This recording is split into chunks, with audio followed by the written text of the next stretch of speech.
안녕하세요. 스타119 임광복 대표입니다. 8월 10일 토요일 주말 스페셜 유튜브 방송을 시작하도록 하겠습니다. 여러분들 요즘 그 날씨가 조금 그 찜통더위가 조금 완화가 됐나요?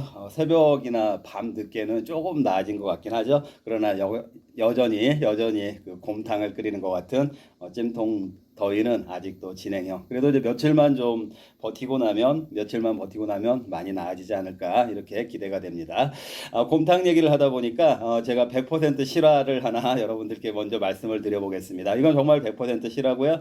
저희 가정에서 있었던 일. 우리 어렸을 때 홍역이라는 거 알잖아요. 홍역이라는 거. 근데 이제 지금 요즘 어린이들은 이제 백신이 잘 돼 있기 때문에 그 홍역을 이렇게 그 성장 과정 중에 필수적으로 통과하지는 않는 것으로 알고 있는데, 그럼에도 불구하고 또 이제 애들이 자라다 보면은 성장기에 또 며칠씩 끙끙 앓는 그런 그 성장통 같은 그런 그 기간이 있어요. 근데 애들 키우다 보면은요. 근데 저희도 이제 아이가 그 이유식에서 이제 밥 먹는 단계로 이렇게 넘어가고 있고, 그 단계가 되면은 이제 언어를 조금씩 쓰잖아요. 의사소통이 잘 되는 그런 수준의 언어는 아니지만, 그래도 뭐 간단한 단어 같은 걸 통해 가지고 애기들의 생각을 얘기할 수 있는 그런 이제 의사소통이 시작되는 그런 시기쯤이었던 걸로 기억을 하는데, 저희 애기가 그 당시에 벌써 한 20년 전 얘기, 20년이 뭐예요? 20 뭐 5, 6년 전 얘기를 얘기하는 것 같은데, 그 당시에 이제 아기가 너무 많이 아파가지고 그 며칠 동안 끙끙 앓고, 물론 이제 병원에도 갔다 왔고 약도 먹이고 있었는데, 이제 밥도 아예 안 먹으려고 하고 아무것도 안 먹으려고 하고 굉장히 아파가지고 이제 그런 때가 있었어요. 근데 그걸 이제 지켜보시던 그 할머니가 굉장히 이제 안쓰러우셨겠죠. 그런 얘기 있잖아요. 그 농담인데, 성경에 보면은 그 아브라함이 자기 그 100살에 얻은 아들인 이삭을 그 제단에다가 바치라고 하는, 이제 하나님이 이제 그 테스트하기 위해서 이제 그런 명령을 하시잖아요. 근데 그걸 이제 그대로 이행을 하려고, 물론 이제 그 순간에 제단에서 그 이삭을 살려내는 이제 그런 내용이 있는데, 이제 거기에서 보면은, 그래서 그 아브라함이 100살에 얻은 얼마나 귀한 아들이에요. 그 아들을 그 제단에다가 그 순종하려고 했던 그 부분으로 인해서 그 아브라함을 믿음의 조상이다 이렇게 얘기를 하고 있고, 지금 이스라엘의 이제 유태인들 같은 경우에는 그 아브라함의 그 후손이라는 거에 대해서 굉장한 자부심을 가지고 지금도 살고 있는 그런 민족이 아닙니까? 자, 그런데 우리가 이제 한국 사람들이 그런 농담을 해요. 만약에 하나님이 아브라함한테 아들을 바치라고 하지 않았고 손자를 바치라고 했으면 그거를 순종하지 못했을 거다. 그런 얘기를 하거든요. 농담으로요. 그것처럼 할머니들 입장에서 손자가 아프면은 그 마음이 조금은 여러분들도 이게 느껴지잖아요. 말로 하지 않아도 그게 어떤 상황인지 아마 전달이 되실 것 같은데, 그런 상황에서 할머니가 이제 그 손자에게 뭐 먹고 싶은 거 없냐고 자꾸 물어보는 거예요. 근데 아기가 이제 말도 잘 못하고 아프고 먹지도 못하고 이런 상황에서 그냥 자꾸 물어보니까 곰탕이 먹고 싶다라고 그렇게 얘기를 했어요. 곰탕이 먹고 싶다라고 그렇게 얘기를 하니까 어, 그 할머니가 이런 생각을 했죠.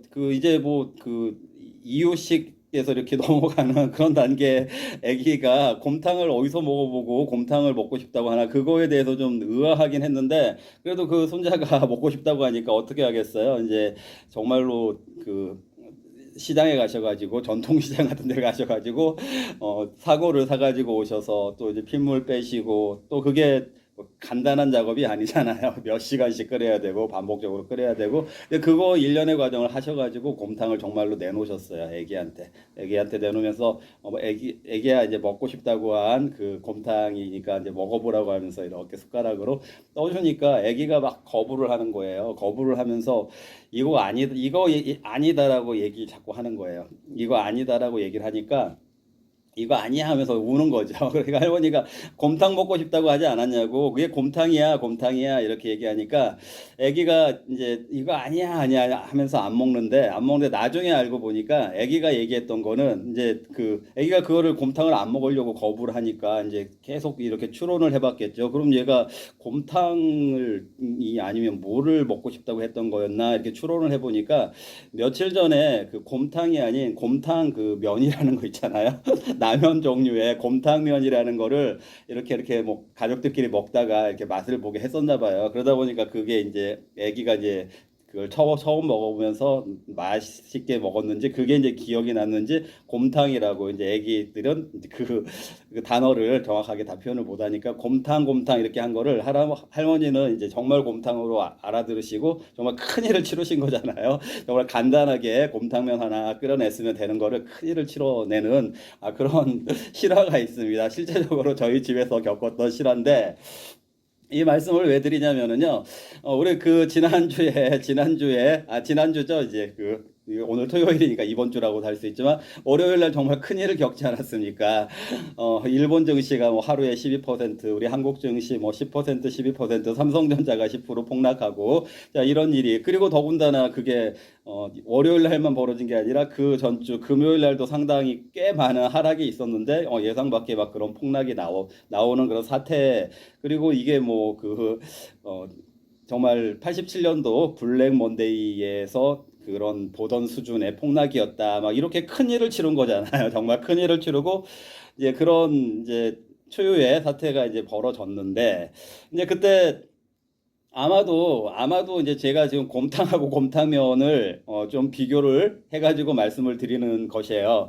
그 사태 자체가 그렇게 폭락할 만한 사태였냐 이거를 말씀을 드리는 건데 결론적으로 놓고 보시면은 일본 같은 경우에 그 12% 폭락했던 거가 하루 이틀 사이에 그냥 다시 돌아와 버렸잖아요. 다시 돌아와 버렸고 그리고 우리 한국 증시도 뭐 이제 금요일 날까지 화수 목금 해가지고 그 반등 기준으로 해가지고 어느 정도 상식적인 수준까지 2,600 코스피 기준으로 2,600선 그다음 코스닥 기준으로 800선의 마지노라고 생각했다고 내 말씀드렸는데 지금 뭐 760선까지 올라왔으니까 그래도 이거가 감내할 수 있는 어느 정도 상식적인 수준으로 복귀가 됐잖아요. 그리고 이제 수치상으로 봤을 때는 금요일 날하고 월요일 날 폭락했던 그 낙폭 전체 낙폭의 한 2분의 1 정도, 2분의 1 정도는 다 회복한 것 같아요. 미국도 그렇고 일본도 그렇고 한국도 그렇고 물론 이제 그 낙폭이 그 나라의 경제의 그 규모라든지 그 나라의 어떤 그 경제의 어떤 주도성이라든지 그다음에 취약성 이런 것들로 인해서 좀 더 하락한 나라가 있고 또 덜 하락한 나라가 있죠. 예를 들어서 미국은 좀 덜 하락, 주도적으로 문제를 일으킨 나라인데도 덜 하락을 했고, 좀 취약성을 가지고 있는 한국 증시는 별로 크게 관계가 없는데 폭락을 했다가 이제 그래서 뭐 전체적으로 지금 8월 초를 기준으로 보면 이제 한국 증시 같은 경우에 한 6% 정도, 7%그 사이 정도 지금 하락이 돼 있는 상태. 물론 8월 달 지금 8월 1일부터 오늘 10일이니까 그 10일 동안에 벌어진 그 어쨌든 그 절대 수치치고는 많이 하락한 거죠. 많이 하락한 건데 이제 그 과정 중에 있었던 그 얘기를 하는 거예요. 그래서 어쨌든 2분의 1 정도 수준은 회복이 된 상태다. 그러면 그 2분의 1을 놓고 봤을 때 우리가 월요일 날, 그러니까 당장에 이번 주 이제 며칠 전이었던 그 이번 주 지난주 월요일 날 그게 정말 그렇게 호들갑을 떨 만한 그런 상황이었나 이거에 대해서 정말 곰탕면으로 해결할 부분들이었던 게 아니었을까? 곰탕을 끓여야 되는 일이었을까? 이 부분에 대해서 말씀을 드리는 거예요. 그것이 이제 시장이 말하는 거에 대해서 잘못 알아들으면 그렇게 될 수도 있구나. 이런 얘기를 말씀을 드리는 것입니다.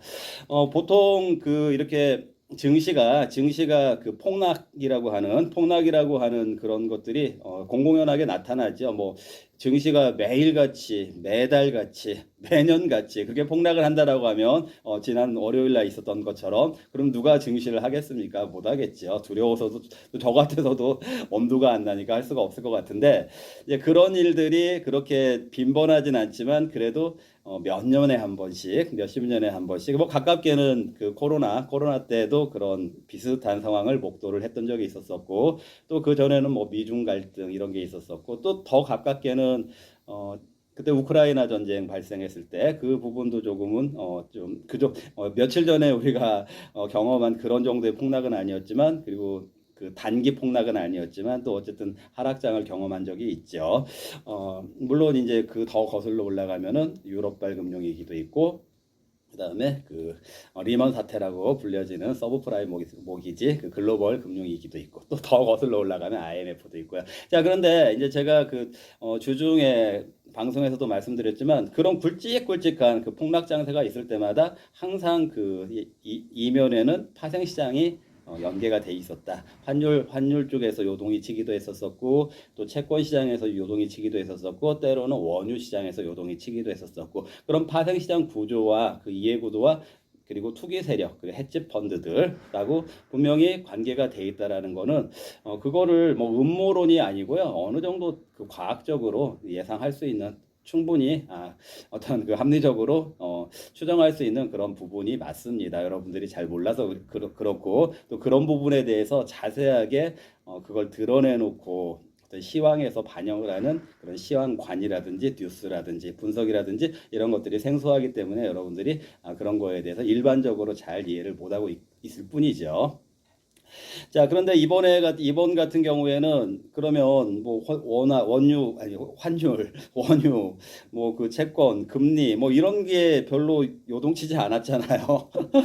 환율도 어떻게 보면은 1300, 뭐 60, 70, 80 거기에서 움직였지 요동치지 않았어요. 그러면 이번에 지난주 금요일 그다음에 월요일 날 있었던 그 폭락은 어떻게 보면 굉장히 어색하게 느껴지죠. 보통은 우리가 이렇게 폭락 사태 같은 경우에는 이 펀더멘탈 대비로 해서 센티멘탈이 좀 과민하게 반영을 하기 때문에 그런 일들이 벌어지거든요. 그러다 보니까 이제 너무 많이 빠지고 나면은 뭐 펀더멘탈 대비 센티멘탈이 너무 과도했다, 뭐 이런 분석이 나오기도 하면서 이제 반등을 시작을 하잖아요.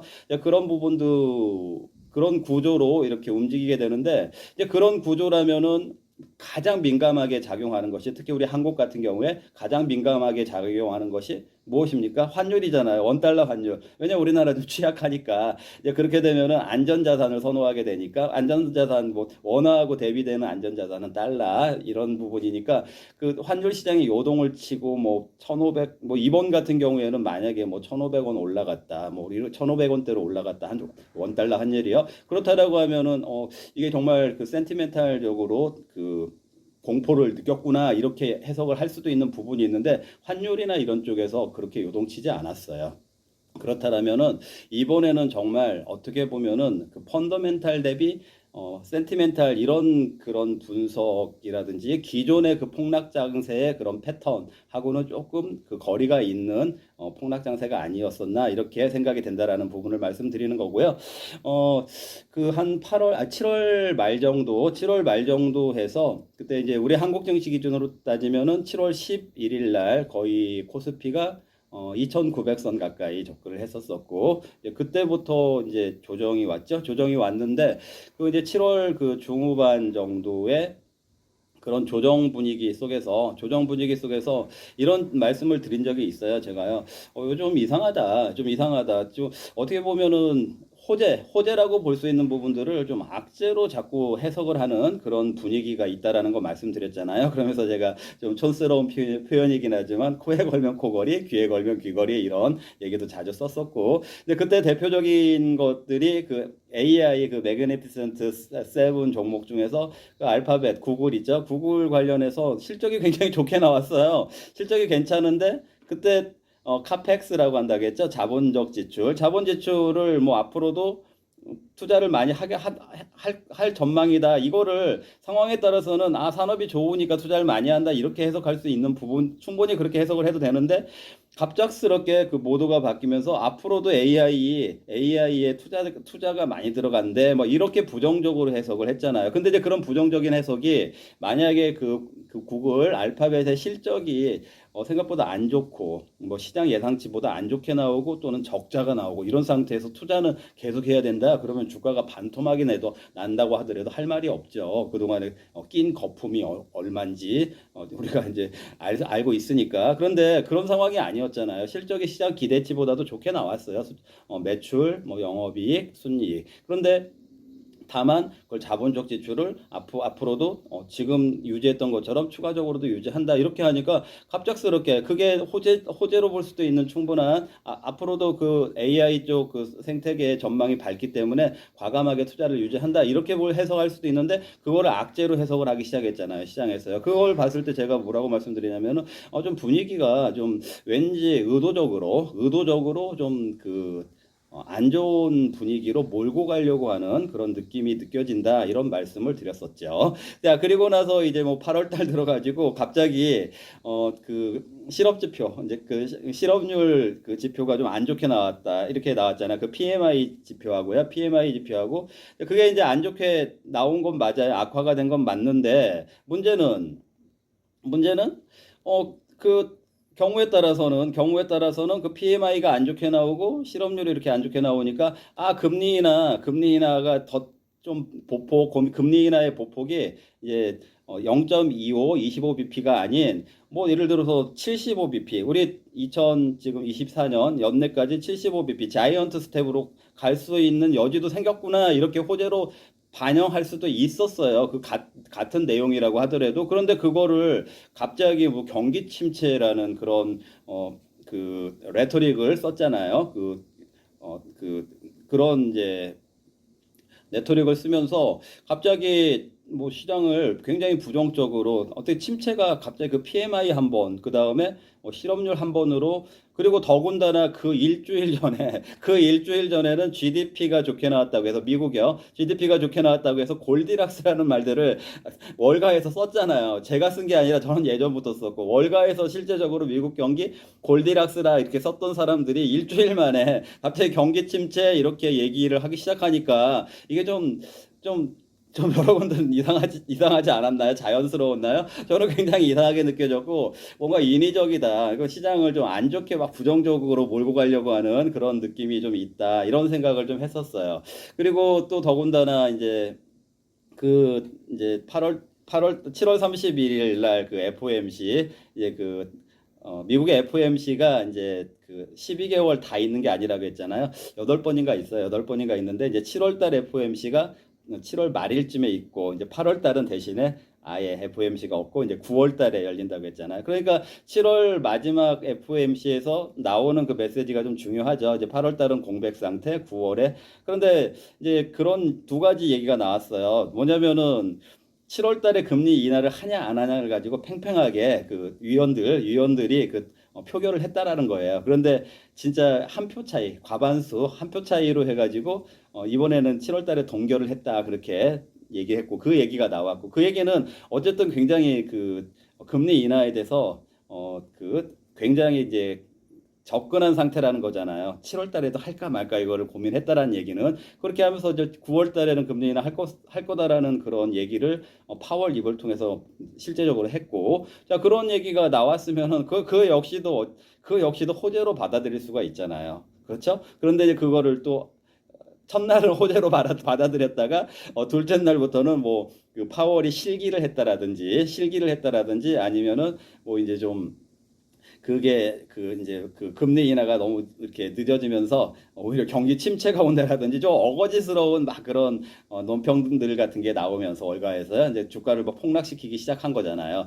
자, 그런데 여러분들 잘 한번 생각을 해보세요. 저는 그 부분도 왜 이상하다고 생각을 했냐면은 연준에 있는 사람들도 그냥 느낌 가지고 금리 인하 할까 말까 막 이렇게 자기 의견 개진하는 게 아니에요. 그 사람들도 제가 저번에도 한번 말씀드렸는데 그 연준에서 그 베이지북이라고 한다겠죠. 베이지북 경기 동향 보고서라고 하는 베이지북을 가지고 그걸 가지고 보면서 얘기를 하는 거예요. 그러니까 자기들도 보니까 이 경기 동향 보고서 상으로 봤을 때도 금리를 뭐 이번에 좀 해도 해도 될 듯한 그런 느낌도 있었지만 그래도 좀 더 그래도 물가 조금 더 한 번 더 보자 뭐 이런 느낌으로 해가지고 9월 달에 하겠다 이렇게 발표한 거니까 이 사람들이 경기를 몰라가지고 그냥 금리 인하를 안 한 게 아니잖아요. 베이지북을 보면서 결정을 한 거예요. 그런데 그 다음 날 나온 두 가지 지표, 실업 지표하고 그다음 PMI 이거 그게 그리고 뭐 그게 실업 지표하고 PMI가 막그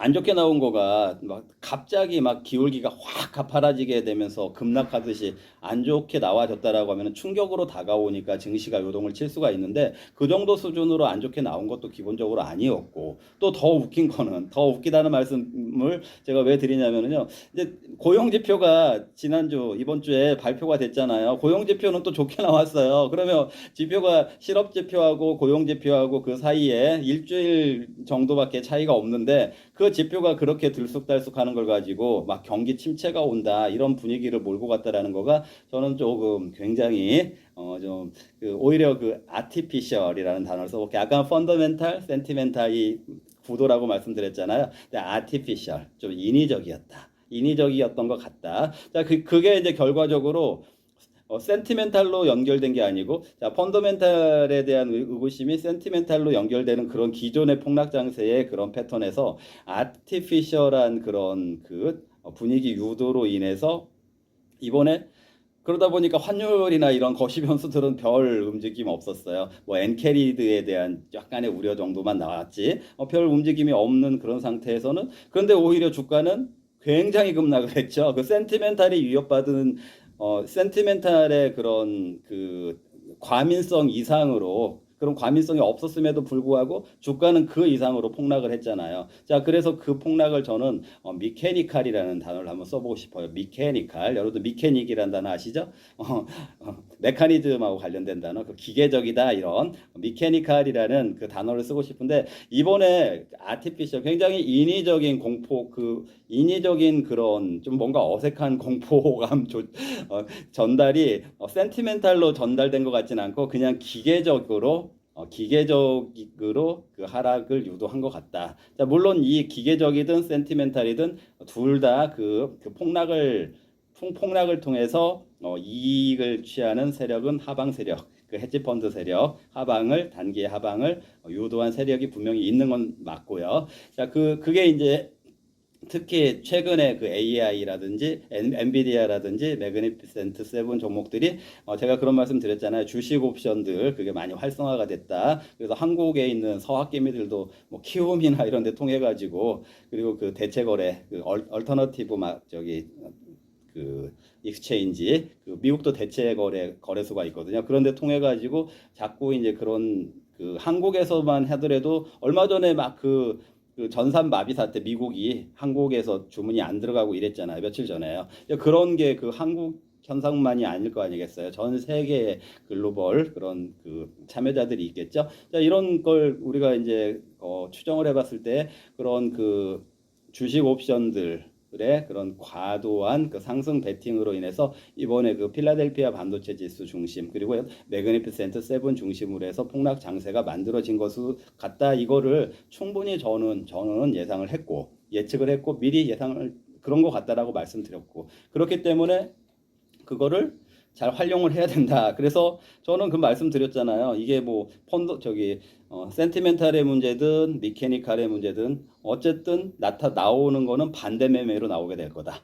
그렇죠? 나오는 거는 반대 매매로 귀결될 거다. 그러면 그 반대 매매의 절정이 월요일 날 폭락을 했으니까 화요일 날 추가 하락을 만약에 화요일 날 추가 하락을 한다라고 하면 수요일 날 그 반대 매매를 주워 담아야 되지만 저는 그 주워 담기도 어떻게 제일 최저가에서 주워 담기가 그 맘대로 되지 않는다라고 생각을 했기 때문에 월요일 날 너무 과도했다라고 봤다면은 화요일 날 주워 담아야 된다 이런 얘기를 이제 말씀을 드린 거죠. 그리고 월요일 날부터도 주워 담아도 된다 이런 말씀을 드렸던 거고 결과적으로는 주워 담은 거는 분명히 단타가 나왔죠. 그게 수익률이 이제 그 충분히 많이 담았냐, 조금만 담았냐 그런 차이가 있겠지만 어쨌든 그 아까 말씀드렸던 것처럼 지난 금요일과 월요일 낙폭의 그 반절은 회복된 상태니까 어쨌든 그 이하에서 그 반대 매매를 잡은 사람들은 단기적으로 반등이 나와가지고 수익 나오는 거는 그게 가능했겠죠. 그래서 그런 부분에서 이번에 물론 이제 원인적으로는 너무 그 낙관론에 대해서 아까 그 곰탕과 곰탕면을 구분해야 되는 것처럼 낙관론하고 낙관론 제시와 그 낙관론으로 인해서 그 상승의 파생이나 신용으로 베팅해라 이 말하고는 완전 별개죠. 낙관적이니까 주식 사가지고 가지고 가면 된다라는 거지. 낙관적이니까 파생으로 단기에 도박해봐라 이런 얘기는 아니잖아요. 그렇죠? 그런 구분 차이에 의해서 이제 폭락이 나온 건 있지만 또 그 폭락의 과정 중에서 냉철하게 그 반대 매매를 요즘 말로 줍줍이라는 말 기사에 많이 나오더라고요. 줍줍하면 단기 수익이 가능할 거다. 이렇게 이제 그 안내를 해드린 부분은 정확하게 적중을 했다. 또 말씀을 드리는 것이고요. 그리고 이번 폭락 과정에서 또 여러분들 느끼셨겠지만 종목 같은 종목이라고 하더라도 물론 같은 종목이 아니죠 사실은요. 그러니까 제가 말하는 같은 종목이라고 하는 거는 코스닥과 코스피에 있는 그런 여러 같은 그 시장에 있는 종목이라고 하더라도 분명히 덜 빠지는 종목이 있고 그리고 빨리 반등하는 종목이 있고 그다음에 방어적인 종목이 있고 그리고 이제 그 폭락에 동참했지만 반드시 올라야만 하는 종목이 있고 이 네 가지의 구분에 해당되는 종목들은 뭐 별로 걱정할 게 없죠. 사실은요. 반드시 올라야만 되는 종목들은 뭐 어차피 반드시 올라가니까 더 사도 되는 거고 그다음에 덜 빠지는 종목들은 뭐 아무래도 회복이 빠를 때니까 그리고 회복이 빠른 종목들이니까 크게 걱정하지 않아도 되고 뭐 그리고 이제 방어적인 종목들 같은 경우에는 방산주라든지 제가 말씀드렸었잖아요. 몇 개 제약주들 이런 것들은 오히려 플러스가 나오는 그런 게 가능했으니까 그런 종목들 같은 것들은 별로 크게 걱정하지 않아도 된다라고 말씀을 드렸었고 그리고 물타기나 반대 매매 이런 거를 잘 활용하면 단타 수익, 초단타 수익도 가능하다라고 말씀을 드렸었어요. 자, 그런데 문제는 가지고 계신 종목들이요. 정말 최소한 들고는 있어도 되는 종목이면은 그래도 시간이 아무리 많이 걸린다고 하더라도 들고는 있어도 되니까 괜찮은데 그마저도 아닌 종목을 들고 계신 분들도 계세요. 그마저도 아닌 종목을 들고 계시는 그런 종목들 같은 경우에는 뭐 예를 들어서 100만 원짜리가 90만 원이 되는 게 아니고 100만 원짜리가 10만 원이 되면은 90%가 없어지는 그런 종목들 있잖아요. 그런 종목들 또는 더 나아가서는 뭐 정말 그건 뭐 이제 말도 안 되는 종목이지만 부실주들, 상장 폐지되는 종목들 이런 종목들도 있는 거고. 자, 그러니까 정말 가지고 계신 종목들이 그런 종목들은 아닌지, 그러니까 최소한 들고는 있어도 되는 종목인지에 대해서는 저한테 좀 점검을 받아보세요. 점검을 받아보셔가지고 그래 들고 있는 종목이라면은 그냥 어느 타이밍에서는 조금 물타기를 해도 되는 거니까 그런 거 한번 제 전화번호 010-6656-9502 010-6656-9502 여기 화면에다가 제가 한번 편집하라고 편집해 주세요. 이제 그 번호에 문자 형태로 해서 여러분들이 최소한 내가 갖고 있는 종목들이 이런 위기 분위기 속에서 들고 있어도 되는 종목인지에 대해서는 한번 점검을 받아보시는 게 좋다라는 말씀 드리고요. 자, 그리고 이제 그러니까 제가 지금 지난주라고 하는 게 오늘 토요일이기 때문에 자꾸 지난주라고 하는데 이번 주라고 해야 되는 거죠. 이번 주라고도 할 수 있는 그 지난주를 얘기하는 거예요. 그러니까 어제 금요일 날 이제 한국 증시 모습하고 제가 이제 오늘 새벽에 마감한 미국 증시 모습 잠깐 이렇게 코멘트를 해드릴게요. 이제 어제 그 한국 증시가 급등으로 출발을 했어요. 거의 코스피 같은 경우에 2600 그 위에선가 출발을 했어요. 출발을 했으니까 저는 이제 어제 그 한국 증시 관전 포인트가 장중에 물론 이제 급등으로 출발을 했으니까 출렁출렁 하다가 그래도 오히려 이제 말하자면은 시초가보다 약간 시초가 근처에서 마무리를 해준다라고 하면은 다음 주 증시가 이제 제가 변동성 구간 말씀드렸었잖아요. 2550 중심으로 해서 변동성 구간이 끝나고 다음 주부터 이제 탈변동성 구간이라고 할 수 있겠죠. 탈변동성 구간으로 해서 위쪽으로 복귀 구간으로 올라갈 수도 있겠구나. 이 관전 포인트로서 그 어제 그 한국 증시의 그 종가가 2,600 이상에서 마무리하는지 이거를 좀 관심 있게 지켜봤는데 결과적으로는 한국 증시가 실패했잖아요. 한국 증시가 실패했기 때문에 조금 그게 조금 아쉬운 부분이 있어요. 그래서 이제 제가 2차적으로 미국 증시 이제 만약에 오늘 새벽에 마감한 미국 증시가 그 낙폭이 좀 크게 마감을 했다라고 하면은 낙폭이 크게 마감을 했다라고 하면은 일단 다음 주에도 그 변동성 구간 장세가 좀 더 지속될 가능성이 있기 때문에 그 미국 증시가 오늘 그 낙폭이 어느 정도 될까 이제 이거에 관심을 갖고 제가 이제 새벽에도 이제 확인을 했고 사실은 밤 늦게까지도 좀 지켜보다가 자기도 했고 요즘 더우니까 어차피 잠도 잘 안 오니까요. 그래서 이제 그랬는데 어쨌든 그 미국 증시는 그 조금이지만 그래도 플러스로 마감을 시켜 놓더라고요. 플러스 소폭이지만 플러스로 마감을 시켜 놨기 때문에 제가 봤을 때는 플러스로 마감을 시켜 놓은 의도가 뭐 다음 주에 한번 흔들기 위한 의도도 있겠지만 좋게 해석하면은 추세로 복귀하겠다라는 그 미국 증시의 의도 그리고 이제 그런 의도로 볼 수도 있거든요. 그래서 저는 그 미국 증시의 흐름을 놓고 봤을 때 어제 금요일 날 이제 한국 증시가 그 조금 밀려서 마감한 그 부분에 대해서는 다시 한번 2,600선으로 회복하려고 하는 그런 시도가 나타날 것으로 보인다. 그리고 그 변동성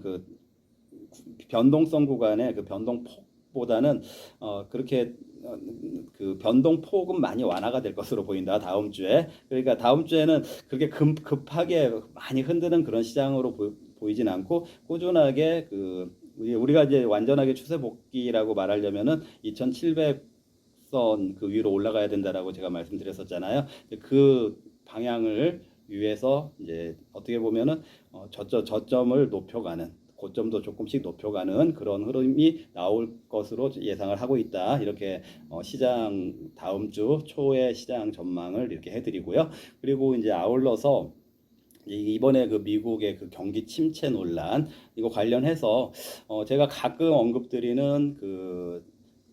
와튼 스쿨의 그 제레미 시갈 교수님이라든지 제가 또 많이 좋아한다고 했던 JP 모건의 그 다이먼 회장 이런 분들이 사이드에서 뭐 경기 침체로 간다 이런 얘기를 하시는 건 아니고 그 경기 그 연착륙 가능성에 비중을 두면서 그래도 그 어떤 그 위기감 같은 것을 간과해서는 안 된다라는 그런 관점, 그런 스탠스의 그 코멘트들을 계속 내놓고 있거든요. 자, 이 부분은 사실은 이제 제가 뭘 말씀드리고 싶은 거냐면은 이런 전문가들, 이런 그 미국 경제의 굵직굵직한 학계 또는 아이비계의 그 굵직한 인사들의 이런 코멘트들이 결국에는 그 미국의 금리 인하의 그 인하 폭을 크게 만들 거다. 말하자면은 금리 인상 때도 빅 스텝, 자이언트 스텝 이런 말, 나아가서는 울트라 스텝 이런 말도 나왔잖아요.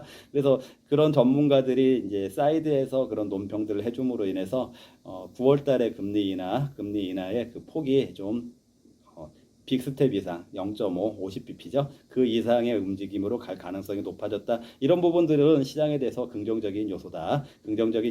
이걸 말씀을 드리는 것이고요. 그리고 이제 제가 또 하나의 이제 제 나름대로의 관전 포인트, 우리 한국 사람이니까 한국 시장에 있어서 무엇을 말씀드렸습니까? 코스피가 아직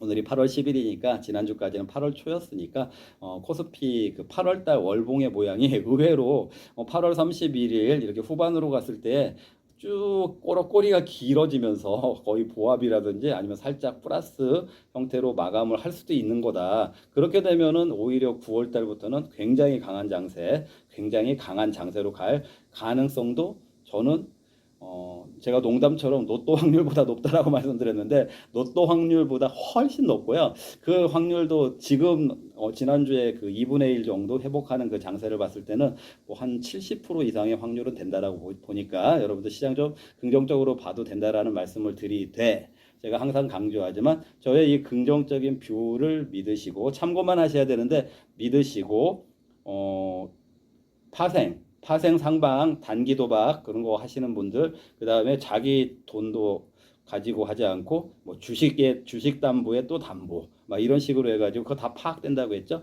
그런 거는 절대 그대로 두지 않습니다. 다시 한번 확 밀어버리게 되면은 이번에 다시 확 밀면 제가 어디까지 간다고 했죠? 2350도 무너질 수 있다라고 말씀드렸으니까 그런 제발 그런 욕심, 과도한 욕심, 파생 도박, 어, 자기 능력 이상의 그 과도한 신용 거래 이런 것들은 자제하셨으면 좋겠다라는 말씀으로 오늘 주말 스페셜 방송을 마무리하도록 하겠습니다.